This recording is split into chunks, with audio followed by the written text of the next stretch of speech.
ரஷ்யாவில் இப்போ ஏற்பட்டிருக்கிற இந்த பெரிய பூகம்பம் இதுவரைக்கும் ரெக்கார்ட் செய்யப்பட்ட பூகம்பங்கள்லேயே முக்கியமான ரொம்ப பெரிய பூகம்பமாக இருக்குது.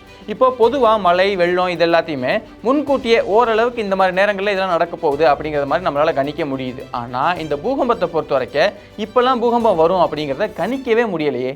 இது ஏன்? இப்போ பொதுவாக பூகம்பங்கள் எதனால ஏற்படுது? டெக்டானிக் பிளேட்ஸ்னால தானே. இந்த டெக்டானிக் பிளேட்ஸுங்கிறது பூமியோட மேல் பரப்பான கிரஸ்ட்டும் அதுக்கு கீழே இருக்கக்கூடிய மேண்டிலோடைய மேல் பரப்பும் ஒன்றா சேர்ந்த ஒரு லேயர் தான் இந்த டெக்டானிக் பிளேட்ஸ். இது தொடர்ந்து நகர்ந்துகிட்டே தான் இருக்கும். நம்ம பூமி முழுக்கவே டெக்டானிக் பிளேட்ஸால தான் ஆயிருக்கு.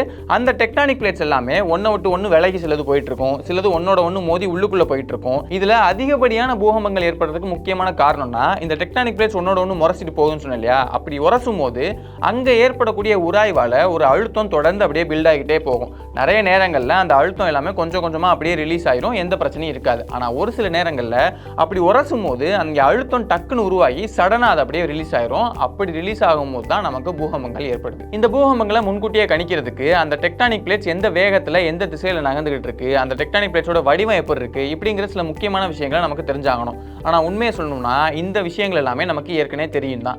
இருந்தாலும் இந்த பூகம்பங்களை ஏன் கணிக்க முடியலன்னா இப்போ சொன்ன விஷயங்களையும் தாண்டி இன்னும் நிறைய துல்லியமான விஷயங்கள் நமக்கு தெரிஞ்சாகணும். உதாரணத்துக்கு சொல்லணும்னா அந்த பிளேட்ஸ்ல எந்த இடத்துல எந்த ஆழத்துல என்ன மாதிரியான மண் இருக்கு, பாறை இருக்கா இல்ல மண் இருக்கா, எந்த மாதிரியான பாறை இருக்கு, இப்படிங்கிற நிறைய விஷயங்களை ரொம்ப ரொம்ப துல்லியமா நம்ம ஸ்டடி பண்ண வேண்டியிருக்கும். அதுக்கு என்ன தோண்டி பார்த்துட வேண்டியதானே அப்படின்னு சொன்னீங்கன்னா, இப்போ மனிதனால தோண்டப்பட்ட அதிகப்படியான ஆழங்கிறதே வெறும் 12 கிலோமீட்டர் தான் பூமிக்கு கீழே.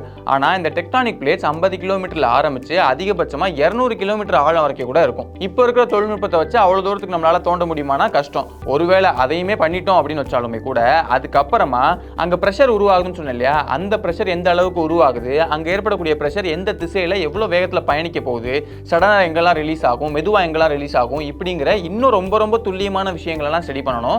அவ்வளோ துல்லியமான விஷயங்களை நம்மளால அனலைஸ் பண்ணி ஸ்டடி பண்ண முடியுமா அப்படின்னு கேட்டோம்னா அது கஷ்டம் தான். அதனால தான் இப்போ வரைக்குமே இந்த பூகம்பங்களை முன்கூட்டியே நம்மளால கணிச்சு இப்பெல்லாம் வரும் இப்பெல்லாம் வராது அப்படிங்கிறத சொல்ல முடியல. அதுக்கான ஆராய்ச்சிகள் இப்போ வரைக்குமே தொடர்ந்து நடந்துகிட்டே தான் இருக்கு. அதுக்காக அந்த தொழில்நுட்பம் வர வரைக்கும் நம்மளால காத்திருக்க முடியாது இல்லையா? அதனால தான் இதன் தப்பிக்கிறது எப்படின்னு சொல்லி அதுக்கான டெக்னாலஜி எல்லாம் தொடர்ந்து அப்டேட் பண்ணிக்கிட்டே இருக்காங்க நிறைய நாடுகள்ல. உதாரணத்துக்கு ஜப்பான் தான் இந்த மாதிரி பூகம்பங்களால அதிகமாக பாதிக்கப்படக்கூடிய நாடு. அதனால தான் அவங்களுடைய கட்டிடங்கள் கட்டும்போது இந்த பூகம்பங்கள் ஏற்பட்டாலும் அதுல இருந்து தப்பிக்கிற மாதிரியான கட்டிடங்களா கட்டுறாங்க. அதனால தான் இப்போ வரைக்குமே அவங்களால நல்ல உயரமான கட்டிடங்கள் கட்ட முடியுது. அப்படி என்னென்ன டெக்னாலஜிஸ்லாம் அவங்க பயன்படுத்துறாங்க, எப்படி அவங்களுடைய அந்த கட்டுமானங்கள் எல்லாமே இந்த பூகம்பங்களை தாண்டி நிறைய கட்டுமானங்கள் இப்போ வரைக்கும் சில கட்டுமானங்கள்லாம் 1000-1500 வருஷங்கள் தாண்டியும் கூட இருக்கு. அதெல்லாம் எப்படி இருக்கு அப்படிங்கிறத பத்தி ரொம்ப டீட்டெயிலான ஒரு வீடியோ பண்ணியிருக்கோம். அந்த வீடியோ நீங்க பார்க்கணும்னு நினைச்சீங்கன்னா அதுக்கான லிங்க் நம்ம சேனல் லோகோ கீழே இருக்கும். அதை கிளிக் பண்ணீங்கன்னா நீங்க அந்த வீடியோ பார்க்கலாம்.